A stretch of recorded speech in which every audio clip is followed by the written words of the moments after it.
Buying the latest camera or iPhone is only gonna make your photography marginally better. So, here's 5 things that will make your photos exponentially better. Number 1 is lighting. Light is literally the foundation of photography, so understanding how to manipulate light is gonna skyrocket the quality of your photography. Here's an example of bad lighting, and here's an example of good lighting. Number 2 is composition. Composition is the way you position your camera and where you place the objects in your photo. Here's an example of bad composition, and here's an example of good composition. Number 3 is practical effects.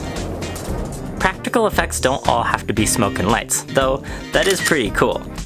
It can just be something as simple as throwing a handful of cards at your camera, or popping some water balloons. Anything that's going to bring life and action into your photos is going to help tell a more interesting story. Number 4 is color editing. Color editing can be one of the most difficult skills to master, but it's definitely worth spending your time to learn how to do this properly. Once you've got it down, it will really separate your photography from the amateurs. Years ago, I took this photo and edited it as an amateur photographer. Looks pretty terrible, but just today I re-edited this photo and it now looks like this.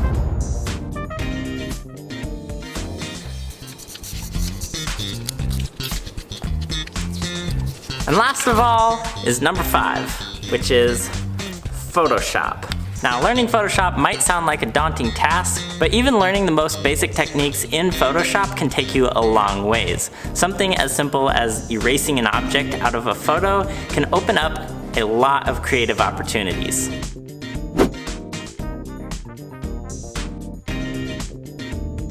I made this video to hopefully help you guys avoid the biggest mistake that I made as a beginner photographer. When I was first starting out, I thought photography was all about understanding cameras. So I learned everything there was to know about cameras. But it didn't really make my pictures look any better. Eventually, I found out that the art of photography mostly takes place outside the camera. Lighting, composition, practical effects. That was the stuff that made good looking pictures. And it really had nothing to do with the camera or the camera settings that I was using. So I hope this video helps get you guys on the right track. If you want to learn more about photography, then make sure to hit that subscribe button, and you can check out this entire playlist of my in-depth tutorial videos right here. And I'll see you guys all next time.